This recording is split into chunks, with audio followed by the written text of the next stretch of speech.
guys, welcome to my channel. Namili ako guys ng bagong paninda.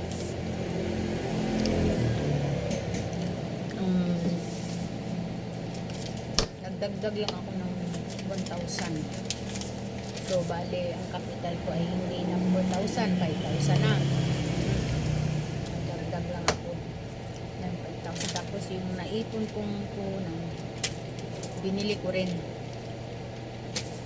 Binili ko lang pero nagdagdag ako ng 1,000 kaya umabot ng kano ko inabot? 1,300 kasi inano ko hindi ko naman inubos yung ano ko, hindi ko inubos lahat kasi wala akong panukli guys. Pag inubos ko naman lahat ano yung pasusukli ko pag may ang pera nila 100, 500.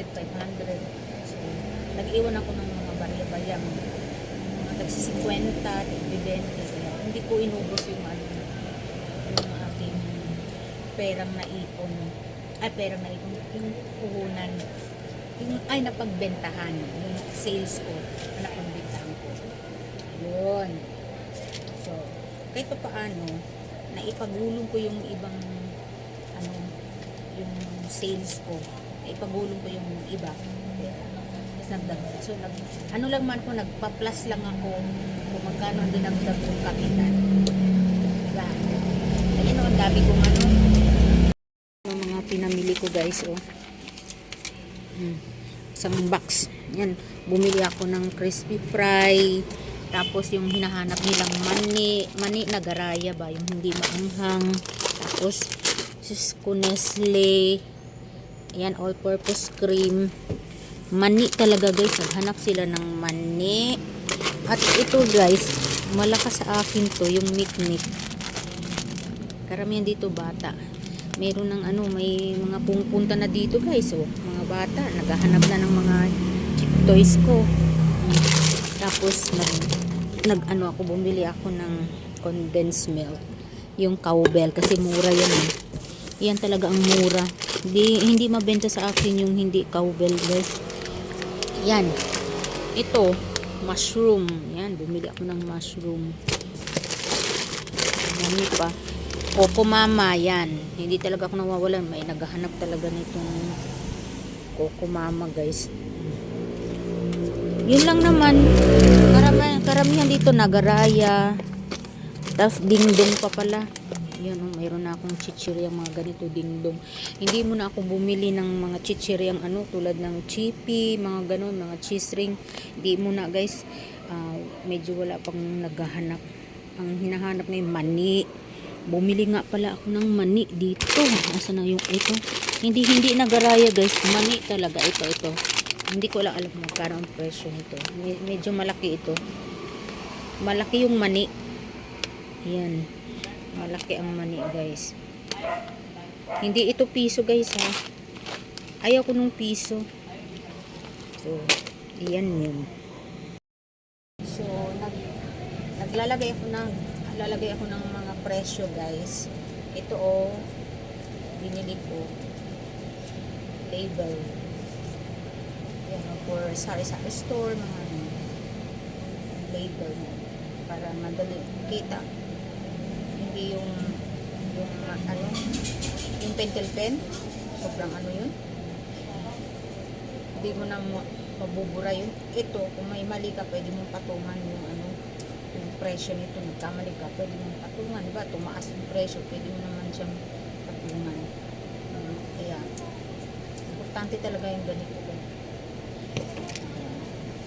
Ngayon lang, marami pa guys. Matagal ito. Hinahinay lang ako. Relax lang ako kahit na ako. Hindi ako nagpawa-pressure na mamadali. Wala naman akong gagawin. May kanin na kami, may ulam na kami.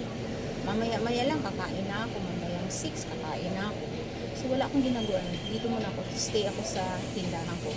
Habang para nakikita naman nila na may tao dito sa tindahan. Habang nag-aantay ng mga customer na mababae.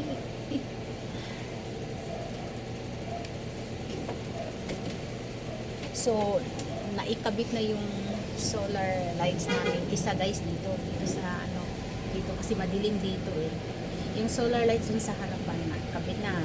Maliwanag na dun sa banda dun.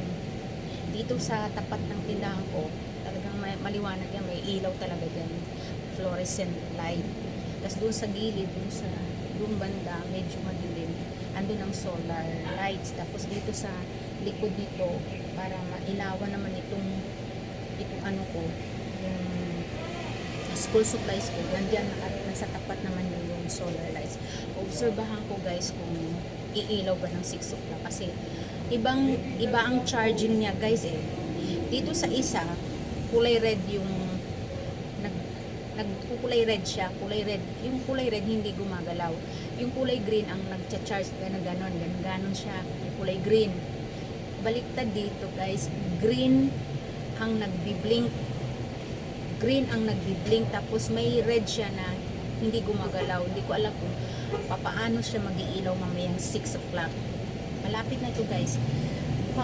Kasi kanina nagbi-blink, ngayon hindi na siya nagbi-blink guys, pero ano na, nag-iilaw na green tsaka red, nag-iilaw siya. Malalaman ko mamaya kung mag-iilaw siya mamayang 6 o'clock talaga. Magkaiba sila ng ano, kasi magkaiba sila ng brand. Mas mura ito kaysa doon. Mas ano yun, nasa ano yan, nasa 2.1 yun. Ito 1.3. Ang bili ko dito 1.3 hanggang parang 8 hours lang yata, parang 8 hours. Okay lang yun, basta wala na namang, sarado na naman yung tindahan ko eh. 8 hours dito. Hindi ko alam kung 8 hours pa siyang may, at least dito guys, maliwanag na. Pag dumating kami, kaya namin buksan yung ano, hindi lang kami mag-flashlight pa kasi pag magbukas ng pintuan, may ilaw na siya. Hindi naman kami umaabot ng ganung katagal na ano, alas 11, alas 12. Kung 8 hours, 6 siya magsisimula. 6, 7, 8, 9, 10, 11, 12, 1. Hanggang alas 2 lang siya ng madaling araw. Wala na. Okay lang yun. Pero ito guys, itong isang nasa harapan, talagang 6 to 6 talaga siya guys. 12 hours talaga siya. Magaling. Ganda. Basta maganda yung ano, yung araw, mainit talaga. Ay, naku guys. Ito noon, nung hindi masyadong mainit, nag-ano lang siya, lumabnaw yung ano niya. Umabot naman siya ng hanggang alas 6, pero madilim na siya. Patay na yung ilaw niya. Pero kagahapon, sobrang tirik yung araw kahapon guys. Ay, ang ganda ng ilaw, ang liwanag pa rin hanggang 6, ang liwanag pa rin. Hindi siya kumulimlim. So, yun lang guys, itutuloy ko lang itong ating ganito talagang back to normal na naman ako. Back to reality na naman ako. Ito yung aking gawain dati. Ganyan. So, ni-enjoy ko na lang guys. Hindi ako nagpapa-pressure. Ito hanggang mamaya yan. Hanggang bago ako magsarap. Tapos yan. So, bye guys. Thank you so much for watching. God bless. Bye. Hello mga kasari. Bye. Thank you sa panonood niyo mga kasari. Madaming makaka-relate sa akin. Mga katulad kong sari-sari store owner. God bless. Thank you so much.